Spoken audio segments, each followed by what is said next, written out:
my favorite brother?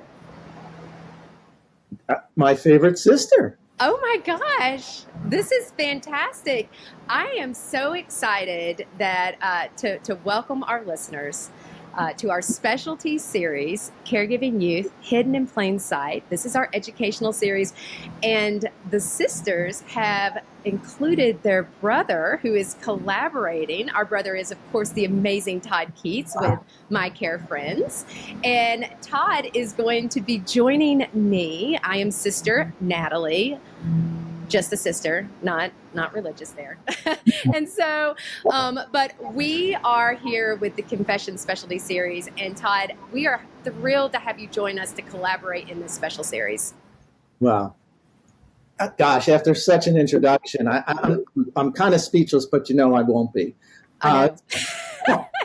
We're giving JJ a break on this one. Notice that it says, my screen says favorite sister. That's because JJ's not on here. Well, you guys are my favorite sisters. I'll let you decide which one is 1 and 1A. I know. But after knowing you guys for quite a while at this point and doing this program together is exciting. And I'm excited to be here on behalf of My Care Friends and to partner with you in Confessions. So, yeah. But even more excited than that, I'm just sorry to say, we're here today for this incredible program with Rabbi G and Cindy from Kids Kicking Cancer. And we're going to be talking to them today about caregiving youth. And we're also going to have them talk about their hero circle. So I think without further ado, because we really don't have to talk anymore about us, do we? No, I think everybody, they all love us already. So I think everybody actually wants to know about this amazing resource with Kids Kicking Cancer. And so I think we just jump right into questions. And so I'm going to start with Rabbi G, if that's okay. Basically, we're the Oprah of this. Rabbi G, thank you. Cindy, thank you for being with us. We are thrilled to have you. What an honor to be here. There's a brother and a sister. We're a second cousin 3 times removed on a neighbor's side, but we certainly feel like family. And Natalie, getting to know you and Todd has been really a privilege. And God willing, Rabbi G, my real name is Goldberg, but I go by G because I don't want it to sound too Jewish. But this whole thing of confession, we don't do the confession thing. Yeah. But I'm Baptist, we don't either. But we do know that the caregiving part is really the essence what every human being was created, both to care and sometimes even harder to be cared for. And the ability to provide tools, especially in this world of hyper stress, to provide tools for caregivers, to allow them to know that they're not alone, to allow them to know that their challenges are normal for the abnormal situations which they face. Like Viktor Frankl used to say, to respond in an aberrant way to an aberrant situation is perfectly normal. But giving people strength, and that's what you guys do, and I'm really big fans of your program and of you, and it's such a pleasure to get to know you. Oh, thank you so much. And so, actually a little bit before we get started, Rabbi G, tell me about what you do, what's your position, and then Cindy, if you'll let us know what your position is in the organization.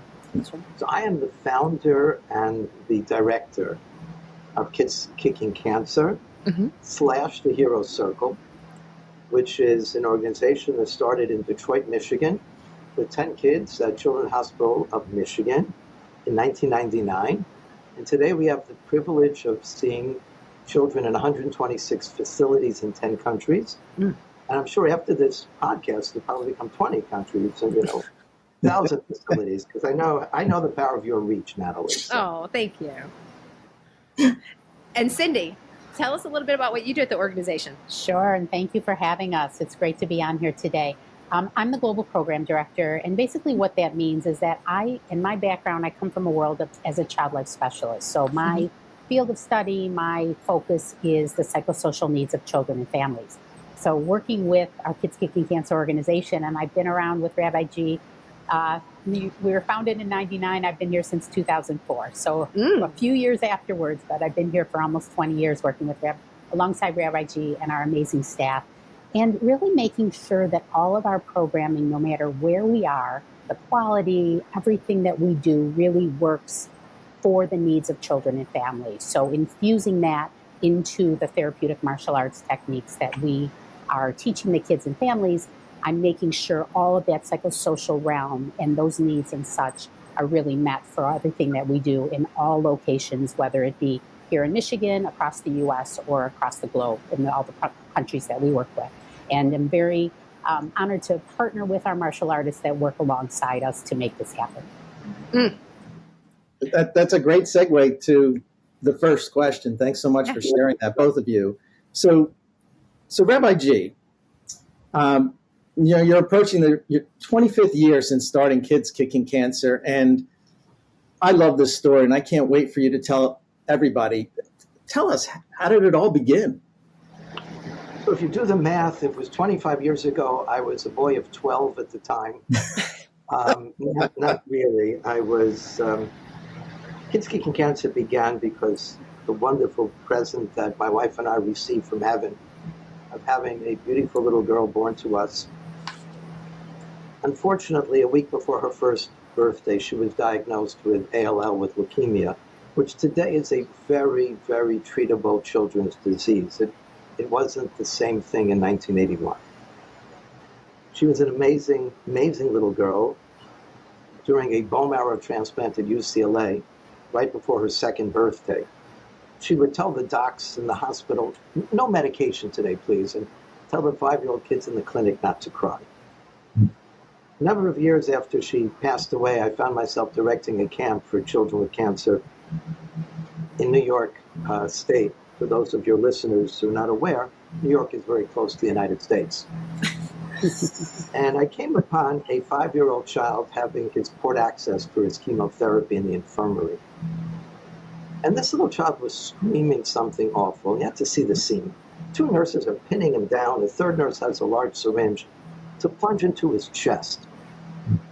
I also have the privilege of being a clinical assistant professor in pediatrics. So I used a lot of big words. I don't know what they mean, but they sound really cool. We used to teach in medical school that pain is a regulatory messaging, a nociceptive messaging in the body that just goes, you stub your toe, it goes from the toe to your brain, the brain processes it, goes back to your toe, and finished. And then there's a thing called psychogenic pain. That has nothing to do with nociceptive pain, but there's neurological process. And then we began to realize that ain't true. If a person's afraid, and this is so important for caregivers to know, if a person's afraid, they're angry, they're despondent, the actual pain messaging goes up. Significant. So here I am watching this 5-year-old kid being pinned down. He's going to have an awful experience getting this syringe plunged into his chest. And for kids, that's trauma. For adults, it can be traumatic as well. And he's screaming something. It was so counterintuitive. I just yelled, "Wait!" And they all stopped. Even the kids stopped screaming, and they looked at me. And frankly, I didn't have a clue what I was going to say next. I just approached the nurses, and I said, "Could you give me 5 minutes with this child?" And the nurses were happy to leave, and the kid looked at me like I was the governor. I just stayed his execution. And somehow, God put the thought into my mind, and I approached this child, and I said, I'm a black belt, which doesn't mean much, but to a little kid, it's a wow. So do you want me to teach you some karate? He almost jumped off the table. And I explained to him, in the martial arts, you learn that pain is a message. You don't have to listen. You could breathe in this amazing chi, this energy, this light, and push out the pain, and really take control over that pain. Watch me. 5 minutes later, we're doing a simple Tai Chi breathing technique that we have now transformed into our patented breath break. Mm-hmm. 20 minutes later, they pulled the needle out. He looked up at the nurse and he said, "Did you do it yet?" And that's when Kids Kicking Cancer was born. That was the very beginning. And it's grown. It's grown to, you guys have grown to providing 100 services in 126 facilities across 10 countries. What is the secret? Everybody wants to know the secret sauce to your success. Honestly, what would you say that is? We have learned so much from the children. When I lecture and I do grand rounds frequently, and we teach a lot of teachers as well as psychosocial service and clinicians. Even though I left the active rabbinate, my greatest joy in life is to hear myself speak, so I take every opportunity. So what we have learned from the children is consonant with what we understand neurologically about the brains of children. The amygdala, the place that processes anxiety, fear, exhilaration, the lower part of the brain, is extremely precocious in a child. The DLPFC right over here, the dorsolateral prefrontal cortex, real executive thinking, processing. We used to think it was a matter of mass, but now it's a matter of networking and myelination. It ain't developed yet.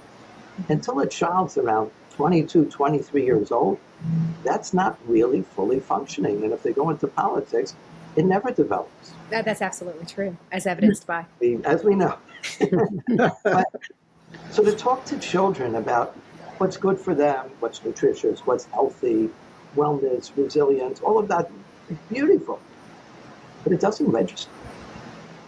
The word power, allowing a child to be a powerful martial artist, that's an amygdala term. We get them right at go, because that's where their brain starts, at go.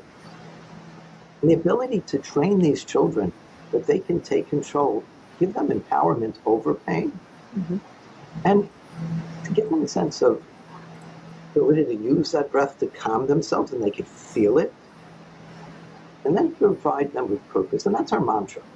Power, peace, purpose.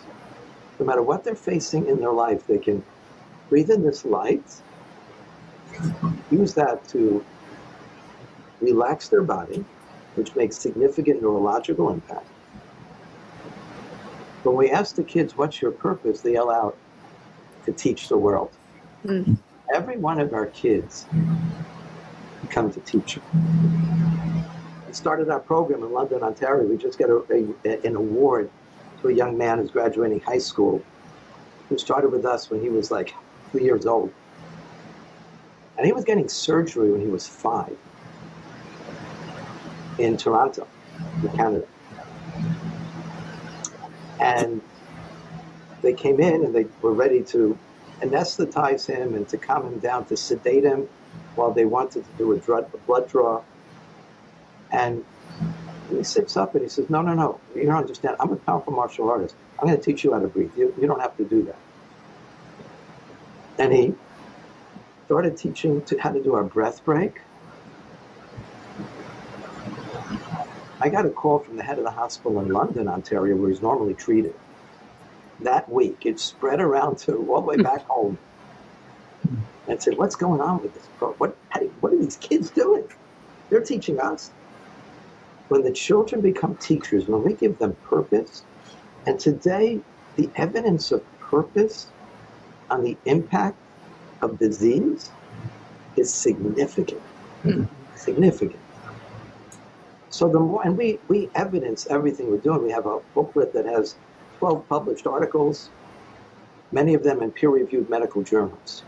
We've done neurological fMRIs to evidence the changes we've made in the brains of the children and publish them in journals of pain medicine, et cetera, et cetera. Letting the children know that they have the ability to teach others. We always tell them, go home and teach mom and dad, et cetera. That's powerful. And that's our secret sauce. The children are in the center of everything we do. They're the heroes. They're the teachers. They're the source of power. Disease for a child, even the children have to become caregivers for others. It takes away their sense of control over their lives. By allowing them simple regulatory tools and wrapping them in the martial arts packaging, allows the children to feel their power, change their brains, and change their ability to take whatever mission they have and make it important, impact health, impact families. And that, you turn that over on both sides after 10 minutes in that sauce, man, you've got a powerful, powerful, delicious flavor. That's incredibly powerful, and incredible that our audience now knows all of that, because I have a feeling that was an educational moment for a lot of folks. So I want to go over to Cindy. Cindy, you've had a lifetime professional experience helping sick children, their families. And so how did you come upon this organization and Rabbi G? Sure. Great question, Todd.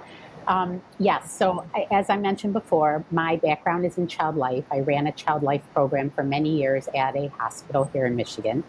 And I heard about a program. And when I say I ran a child life program, it's interesting because child life has grown throughout the years. And when I was working in this program, I was a one-person program. So I really worked hospital-wide in pediatrics, peds ICU, our subspecialty clinics.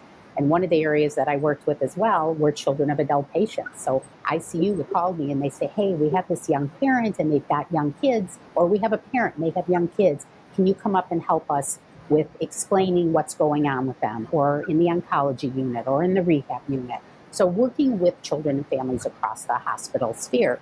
We just started a new hem-onc program, an oncology, hematology, oncology subspecialty clinic where we were partnering with one of our local children's hospitals. And around that time, and I was providing programming for the kids and families, around that time I heard about Kids Kicking Cancer in our community, that this was this new organization that was starting out in the Metro Detroit community. So I called Rabbi G, and said, hey, would you be interested in coming to our hospital? Could we talk about your program? Is it possible we could bring the program to the hospital where I was working at? And I have always been a huge proponent of partnering with resources out in the community to bring services to kids and families. I'm not a martial artist. That's not a service and a skill set that I was able to provide for my kids and families that I worked with. But I understood the power of what that could bring. And I learned about the power of what that could bring to our kids and families by talking with Rabbi G and talking with the martial artists that worked with him at the time. So we worked together to bring the program to our hospital and start classes at the hospital where I worked at. And they were great. There's a photo up in Rabbi G's office that is of one of those, I see it in the back there, of one of those first classes at the hospital where I was working at the time. And that went on for a while. And then an opportunity came up to be able to come work with the Kids Kicking Cancer organization. And I had been working with I've been running this child life program for about 18 years. And it was a nice opportunity to go from working in one hospital and one community type setting to come to a nonprofit setting that was able, and what Rabbi G was talking about was, let's look at trying to grow the program more within Michigan and taking the hospital contacts and the knowledge that I knew in the world of child life and partnering with different psychosocial professionals to be able to spread this program into other areas of Michigan, which then led to spreading throughout Michigan, which led to spreading throughout the U.S., which led to throughout the different... You kind of went everywhere. Kind of grew. I love it. Kind of grew. They never forgave us for stealing Cindy, but it was worth it. I get it. Cindy, that's so interesting. And it's interesting because you were like, I was a team of one, and now you look at the impact that you're having on on a global, this global opportunity has got to feel great. Yeah, I mean, honestly, cool. That's a personal and professional kind of mission accomplishment thing that I know that you're really proud of. Let me ask you a question. Sure. How does KKC view the family unit beyond the patients? Yeah, that's a great question. And anyone who is in the world of pediatrics understands that if you have a child that's sick, it affects the whole family. And in the conversations that we're having today about caregivers, if you have anyone in your family that's sick, it affects the whole family. So whether it's the child themselves, the sibling, the parents, the grandparents, illness is not a one-person effect. It affects everybody in that sphere. So what's wonderful, I feel, about our organization with the Kids Kicking Cancer and the Hero Circle program is that we really it's not just the child in treatment that is a primary connection for us or a primary outreach, we look at that whole family. So we'll have parents that say to us, well, I know my child is sick, but I know their siblings, they can't participate. Absolutely, they can participate. Absolutely, we want them here. Because as much as it's affecting your 5-year-old, it's affecting your 7 and 9 and 10-year-old. And the same holds true as we have expanded, and this happened very early on, expanding out into the realm of children of adult patients and children in that role where it's the people that are caring for them are the ones that are sick. And very early on, we expanded into that realm, knowing the importance of those same needs in those scenarios. So we have across our programming, we have parents who are the ones who are the patients, and the kids are attending our programs. And something we spoke about before, but just to give a little bit of context, I came from that world not only as a child life specialist, but I had a husband who was very young, diagnosed with cancer. So I was also in that realm on a personal aspect. So I understood it from a professional world, and I understood it from the personal world of knowing how important it is to meet the needs of kids who have a parent who is sick, and really offering those services. The services that Rabbi G was talking about related to our stress reduction and in our empowerment and the breath breaks, those work for anybody in any stressful situation. That's right. If you've got we've all got the autonomic nervous system. Yes. We all got to be regulated. And so when you said breath work, you had me at breath work. Yeah, it's important. And what we've also found as we've grown throughout the years is not only the importance of our group settings, and tonight, for instance, we'll have a class out in our dojo tonight, and in that class of kids, there will be children who are undergoing treatment for illness, there will be their siblings, there will be some kids whose parents are undergoing treatment for an illness, and they're all together. And they all work, it's such a cool, organic support situation where these kids help one another without even knowing that they're not sitting around a table having a cookie and talking about their feelings. They're sitting in a class doing martial arts, and when the martial artists say to them, did anyone use their power breathing this week? Did anyone tell us about your power moments? They talk about that. And if one of them says, hey, I used it when I got my poke, or I had to get an MRI. And another one said, oh, hey, I had to do that too, and it was really helpful for me. And another one will say, my mom had to get an MRI, and I helped her do her power breathing. So these kids really support one another, facilitated by the martial artists. So it's a beautiful community of support that occurs very organically. It's a perfect segue to the next topic. Yeah.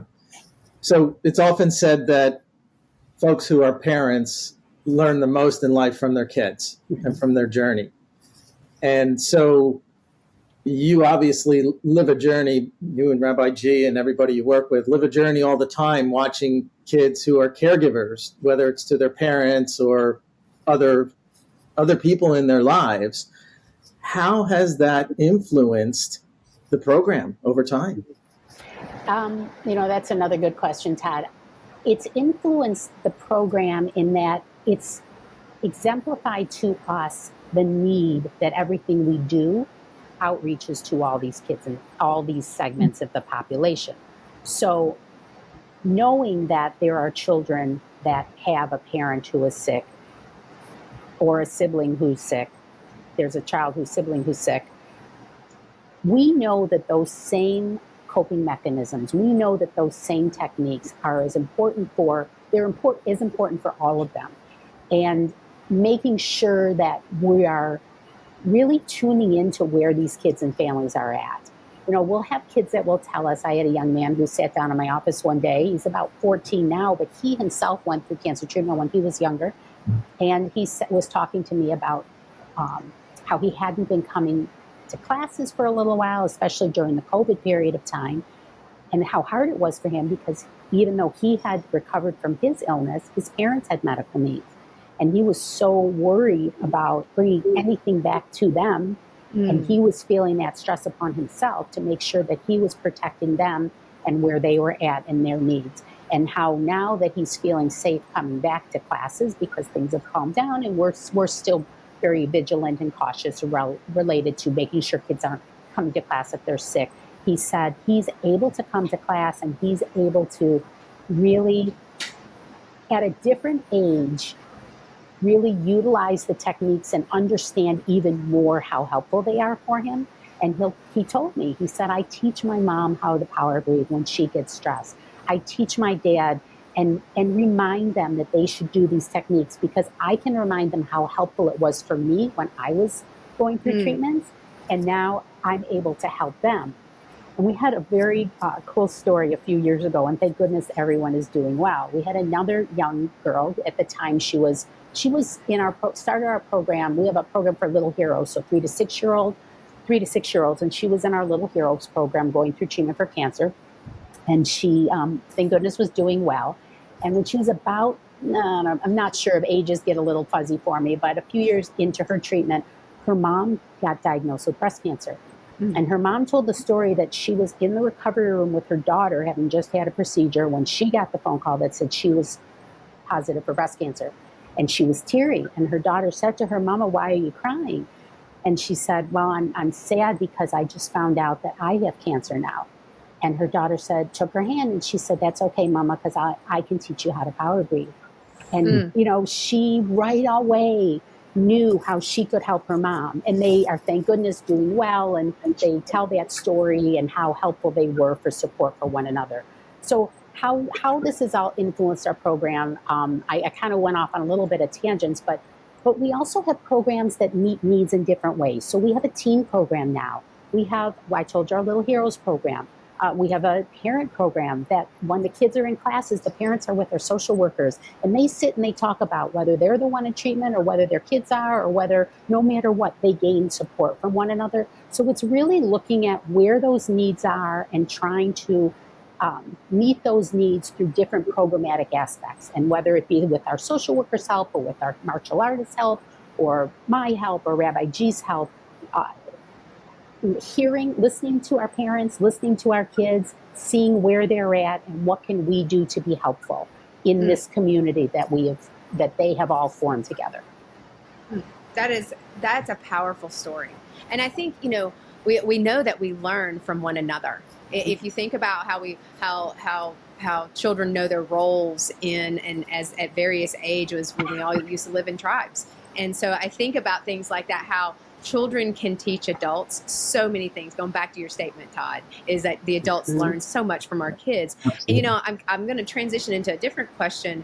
Is I think about me personally, and I know we've all experienced, I think we've all been caregivers, right? We've all cared for other people at some level. And it comes with a lot of adult emotions and feelings, and we have a lot of lived experience to help us build resilience and know how to manage those thoughts and feelings and actions even. How do I respond to that? What would you tell kids? What do you think the kids need to know as they are facing some of these emotions that come up as they're doing tasks like helping with cleaning things or going and helping with food? I mean, there's so many caregiving youth that are doing adult responsibilities because simply there's no one else to do it. So how would you help them, advice you'd give them to managing the thoughts, feelings, and emotions that come along with that? That's another good question. It's really looking and empowering them to use the techniques and the support and the community that they have here to talk with one another. I mean, the kids will, when the kids are together, they will talk about stuff like that. They will gain support from one another. They're kind of finding their tribe. We have a parent who happened to have said, she said, next week is so-and-so's birthday, my son's 11th birthday. He wants to celebrate here because these are the kids that understand what he's going through. And she's the patient and he's the 11-year-old, as her son. So it's the self-care, it's offering and providing these experiences that the kids, the parents, the siblings, when you're in a family with illness, everyone is doing things that they probably would not have had to do in other situations. They might be talking to their friends at school, and this is something we hear a lot, but don't ever understand or have to deal with situations that these kids in caregiving roles or in families where caregiving is taking place have to either witness or do themselves. And so for us, it's providing this community, providing the support, reinforcing the techniques, reinforcing the power that the kids have to really gain support from one another. We can't take away what they have to do, but we can provide resources and we can provide support and we can encourage them to come to class and we can encourage them to be with the friends and family members that understand. You know, I talk about our parent program. There are times where our parents come to the parent program and the kids are not even at class. They'll say, oh yeah, they couldn't come, but we still wanted to come. But they're talking about those same topics that the kids are then talking about in other areas. So it's not a hugely specific answer, but it's that they're not alone. It's reinforcing that. And the fact that when kids know they're not alone in these situations, it is beautiful to watch that connection and that support that happens. Yeah, absolutely. And that actually, it leads into the next question, as these seem to be doing. I don't know. How's that happen? Perfect. Clearly our fantastic facilitation, Todd. Thank you, Nat. Yes, you for sure. So I was having a conversation last night with a dear friend of mine, and we talk about attitude in life. And you know, there's that old adage: are you a glass half full, a glass half empty? And I always say, I'm full. I'm a full glass. I mean, so attitude is so important, and I don't mean it in a Pollyanna way, you know, where everything's great, but can you tell us, Rabbi G, how important attitude is for facing these challenges for these kids? Well, Todd, obviously you're a glass act. So let me. The question is to even know that the glass is there in the first place. Because some people don't even realize what the resources are there, whether it's partially there, totally there. And part of our role in helping caregivers is letting them know it's okay to reach out to that glass, because that's part of your responsibility. I would say that, you know, when I got glasses, I was very young when I got glasses. I did a lot of reading. I was interested in making a spectacle out of myself. So fantastic. Oh my gosh, that was 3 in a row right there, I think. But they used to I remember when I first got glasses, they used to call me Four Eyes, you know, because you have 2 eyes and now you have glasses, so you're 4 eyes. That's kind of the way that they make fun of kids when they first get glasses. And I was in the Bronx and I had to learn martial arts just to get to school back and forth. So I always tell every member of the clergy that you should learn to do karate, because every clergy member has to know how to break their board. But that's kind of a political statement. That has nothing to do with what I'm talking about. But I would say that in caregiving, there are 4 eyes, not the glasses type.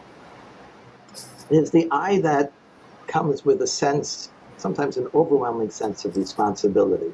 Why must I? You know, I have so much to do. What must I? First I is what must I? What must I do? 4 eyes. First one is responsibility, overbearing. What must I do? I need to know what to do. And as Natalie said before, nobody's created into a family situation of caregiving that comes with a book. Like 2 months before the caregiving situation is, Amazon delivers a book, How to Be a Caregiver, and we're finished. Great. I needed that, friend. Right? You need the book. You need to have had this podcast, you know, and then, okay, I'm all ready. First thing is that sense of responsibility. It's overbearing. What must I?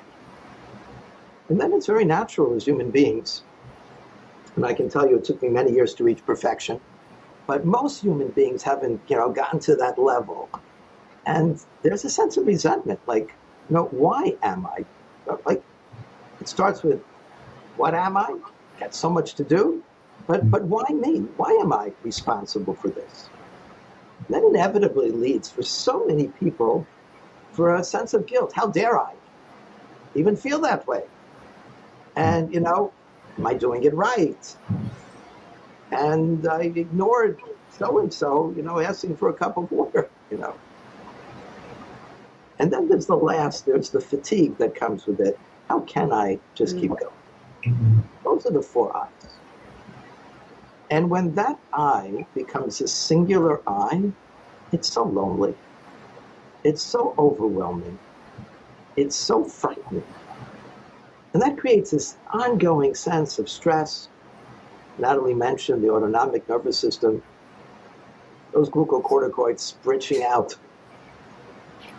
And it's an adrenal holiday of fright and fear and resentment and all the stuff that comes and pulls into that lower part of the brain. Mm-hmm. The more we can help our kids and ourselves, our families and the extended families, know that they have an incredible inner light and power. I wrote a book. It's on Amazon. So I'm going to advertise because this is a free podcast. The name of the book is A Perfect God Created an Imperfect World Perfectly. It's 30 life lessons from kids kicking cancer. It has 30 there's a QR code. I tell the reader, if you don't know what a QR code is, here's a web link. If you know what a web link is, probably have no stress. You don't need the book. But every time somebody listens to one of the meditations in the book, we have a separate web page for the children. The numbers go up, allowing the children to know that they're inspiring the world. And we're really working hard on apps and other things to get that connectivity with the children know they're an inspiration. So on the back of the book, I have a quote. And it's from a child who had not yet turned 11.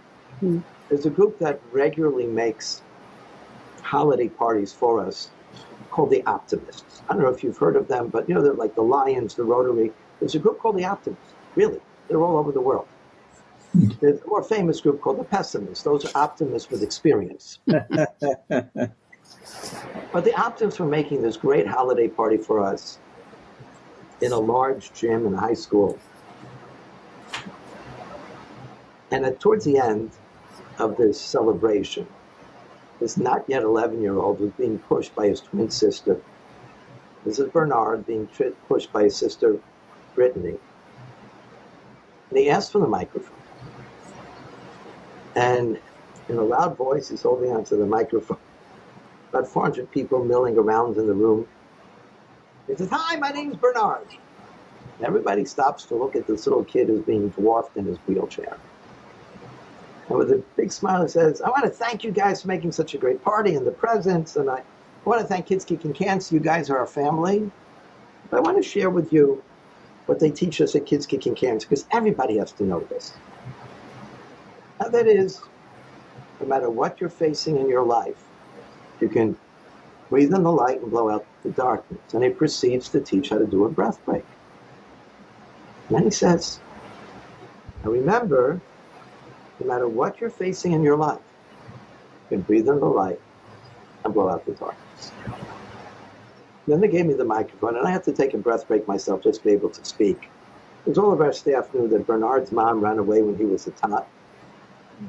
His dad died when he was 8 years old. His uncle died when he was 9 years old. And that was the year he was diagnosed with an inoperable brain tumor that was slowly stealing any movement from his body. With his one good arm and most beautiful smile, he's telling everybody there, no matter what you face in your life, you can breathe in the light and blow out the darkness. So when I recovered myself, I said to this group of optimists, "I want you to know that Bernard Johnson just defined optimism. But optimism does not mean that everything is going to be great. Optimism means that we can respond to everything with greatness." And that's what this not yet 11-year-old child at the world. And so, yes, Todd, attitude is essential. And that's really what optimism means. We don't control the world around us. We control how we respond to it. But understanding that, yes, there's responsibility. There's a ton of stuff. There's a big checklist. What must I? and sometimes the resentment, which is very natural. Like, why am I the one, right? Where the heck are my siblings? That's a very common question heard in the world of caregiving. And then, unfortunately, I think they're not doing it well enough. Mom, dad, husband, wife, child, they're not getting better. And so that guilt, how dare I even worry about myself? You know, I didn't get to take a shower, but so-and-so suffering, and so-and-so is this. And that all leads to that fatigue of how can I? That's when we need to change the lens of those four eyes. And let people to know it's not I, it's us. We're here for you. We're a community. Understanding support, understanding resources, understanding the challenge is so natural. But also understanding that our response is nothing short of greatness. And when we assign that power of purpose, we recognize that core, and we can help each other and ourselves to breathe in the light and blow out the darkness, yeah, we become teachers. I love that. In a world that can know so much darkness, can know so much illumination. And that's what our kids kicking cancer have taught us on a regular basis. Thanks for sharing that. Before Nat asks her next question, that was incredibly powerful and moving. And if there's one thing, I want people to take a lot from this episode, but if there's one thing that they could only take, that's what I would love for them to take. I agree, Todd. I was feeling that. I love the not I, but us. And it really is, because caregiving, regardless of your age, it can be the loneliest place, and that's where we talk about relate, educate, inspire, laugh, because we're always going to laugh, and because laughter is so healing. But the power of knowing someone else is there, the power to relate, relationship is the oxygen of human development, and I've heard that a lot of times from a peer mentor of mine. And that relate is so important. Speaking of relate, because this is how you really do relate, Cindy, tell me about where and what the type of resources are out there for children, because that is relate right there. Sure, absolutely. Well, certainly our program is a huge resource for children and families that are dealing with either they themselves have an illness, their sibling, or they are children of an adult who is dealing with an illness. And as Rabbi G said, with our Hero Circle program, beyond cancer, kids with any illness, adults with any illness, if it's affecting their kids, that we are a resource for them. We are a free program. We are across the country, in some places in person, but virtually we are everywhere. We have kids and families that participate in our programs every day of the week. Someplace we have virtual classes 7 days a week that could be kids and families could sign up for. And in person, there we can also let you know where in person we have programs.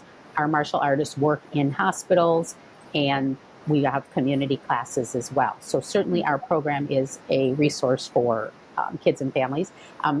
Great timing in knowing what this podcast is. You all probably saw it, but this morning on the Today Show, Camp Kesem was on the Today Show this morning talking about a camp for children whose parents are sick. And we refer our kids to that camp. And in fact, I've got multiple kids going this summer to Camp Kesem. And for those that aren't aware of it, I will give a camp for children whose parents are dealing with illness, and they are associated with universities, and they're across the country. So most states have them, so they could look up something like that. There's a couple of organizations we've worked with and done workshops with.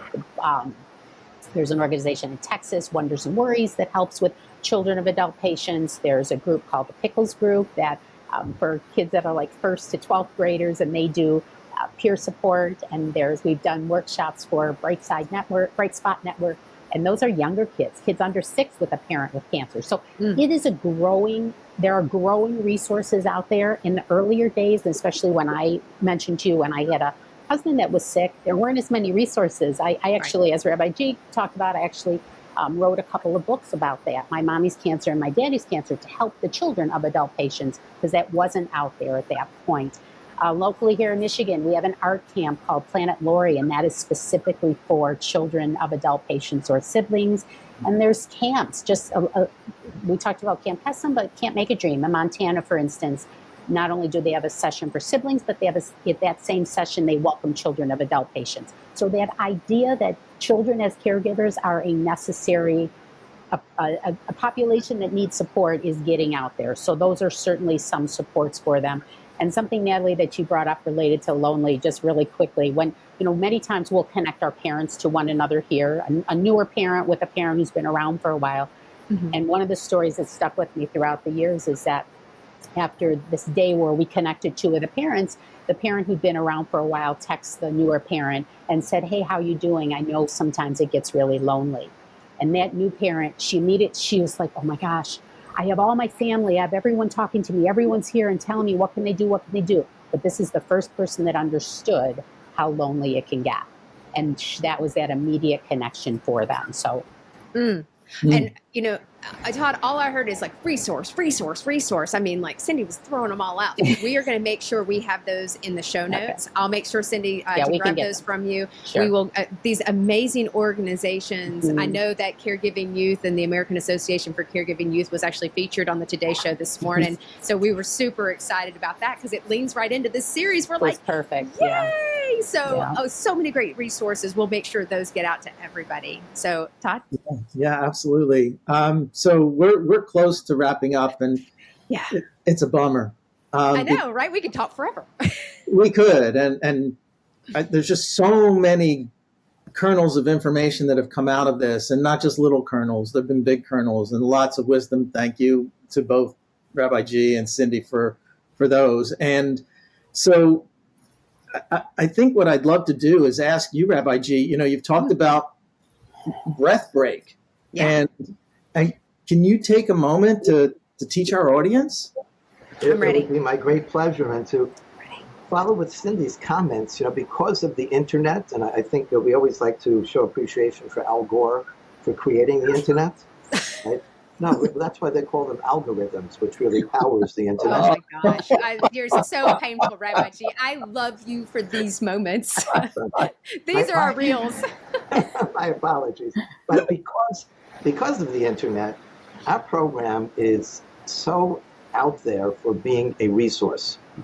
And so coming to us, as we are constantly referring out to all the wide community, says we want everyone to be part of our community. Yeah. And we want every organization to know that we share that community. And we're so honored to be on your show. I heard that today's show heard that you're doing this podcast, so we want to get ahead of it just to be on your tailwind. That's what I heard. Yeah, the rumor that's going around. Every time we have stress, Todd, every time there's stress, those chemicals, especially the chronic stress, it's adrenal stress, those chemicals will always create some tightness in your muscles. Everyone has a special spot, if you think about it. When I give these seminars to busy executives, we do a lot of teaching seminars. And I tell them that, when you pick up your phone and all of a sudden your arm gets tight, it's either because you got an Android and it's too heavy, or because you noticed caller ID, and all of a sudden, boom, it hits you. Those stress triggers will always make something tight in your body. Here's what the breath work's about. And the important, as they say, is to kiss. Keep it simple, sir. Keep it simple. There's no way to do this wrong.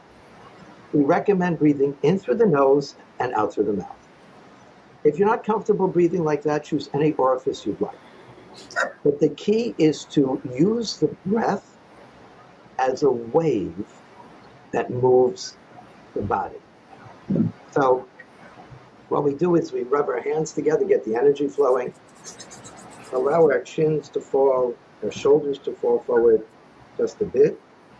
And again, only breathe in a way that's comfortable. Never make it uncomfortable. Keep it natural.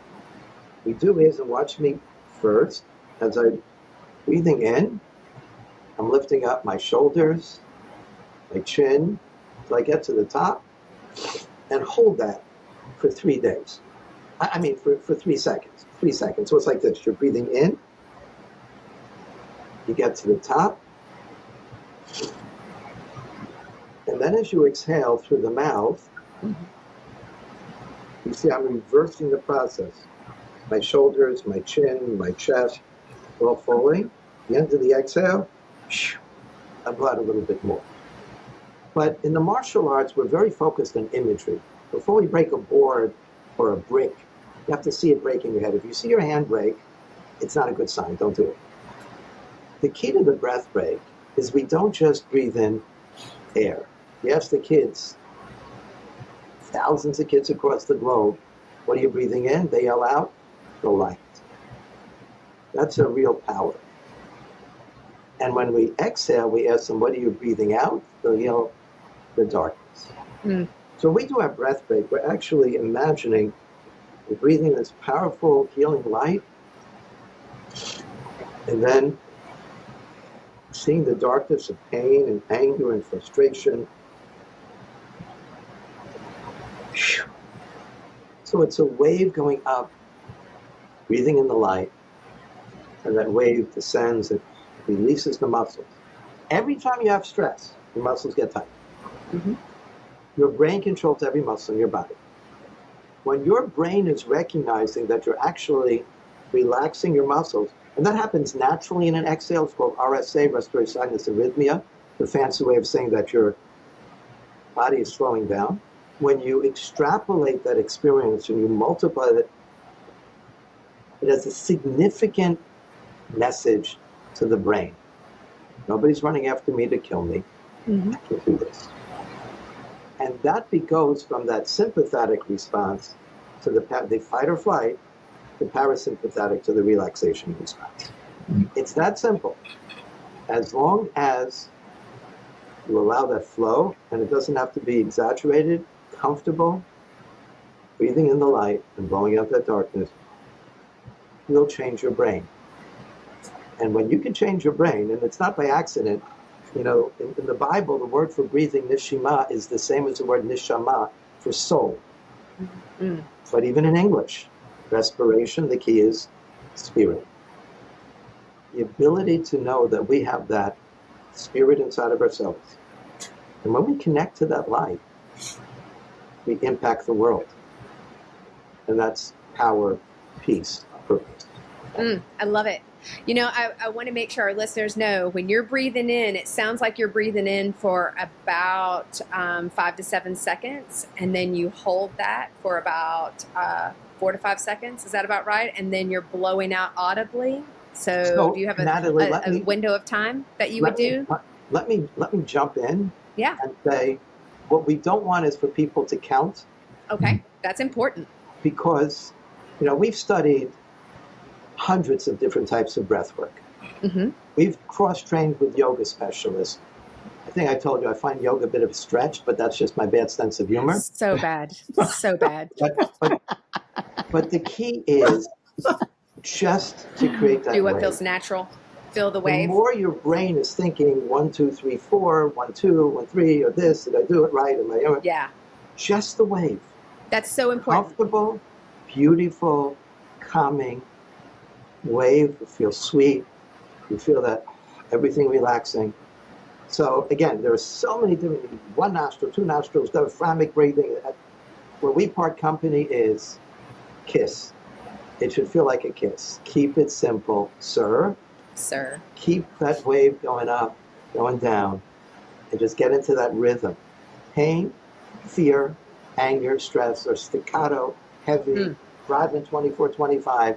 Feelings, just creating this. Doesn't matter what you're thinking. Don't try to change your thoughts. Don't try this. Don't try that. Just breathe. Feel your muscles relax as you breathe out. Keep it simple. And right before, I know Natalie has a final question, but before that, I'm going to have an ask here. So, Rabbi G, for our to-be-named caregiving and comedy episode that we'll do, hopefully we'll be back on. Yeah. Are you trying to suggest that my comedy needs a caregiver? Oh. Always. But up, up. Okay, guys, I'm going to wrap us up here, and I'm going to give the last question. And Cindy, tell me where people can go to learn more or join. Excuse me. Apparently, my words are twisting around. Join you guys in growing the Hero Circle. We want to help you. How can we help? Thank you, Natalie. Yeah, absolutely. So heroescircle.org is our website. Go to the website. There's information there on how to register your child.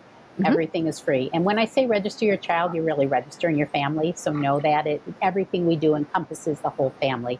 So that is an easy place to find us. And again, as we talked about, our programs are in person in some locations. We're virtual everywhere. So location is not an issue or a barrier as far as finding us. And we're free. So, I mean, it's a pretty easy, if you are if the child is the one in treatment, we do have a physician sign up just so that we know what limitations that the kids have. But it's just a form that they fill out, getting permission from parents. And we would love to have families join us, and we'd love or contact us. And there's a contact us form on there, and we're happy to talk, give more information, figure out what works best, where do they fit best in the realm of our classes. We have classes in all different time zones. Happy to have people join us. I love it. Well, and I'm going to say this because it's very kind of you, Cindy. While the classes and the resource is free, it is not free to do these services. And I would be remiss if I didn't tell you and encourage you that if you can go, I will make sure all the links are to go to the website. So heroescircle.org. They're on Twitter, Instagram, Facebook, LinkedIn. If you have the ability, we would love for you to donate to this amazing organization so that these children and their families can continue to receive these essential services, because this is so impactful. And thank you so much, Rabbi G, Cindy, Todd. This has been such an amazing conversation. I love it. And thank you for listening into our Caregiving Youth series, Hidden in Plain Sight, because right now they're no longer hidden. And we are all about advocating to support children and families so that we have the healthiest community that we can find. Thank you guys for attending, and thanks for listening to this educational series with Kids Kicking Cancer and Heroes Circle. And we'll see you next time when we confess again. Thank you for having us. Thank you.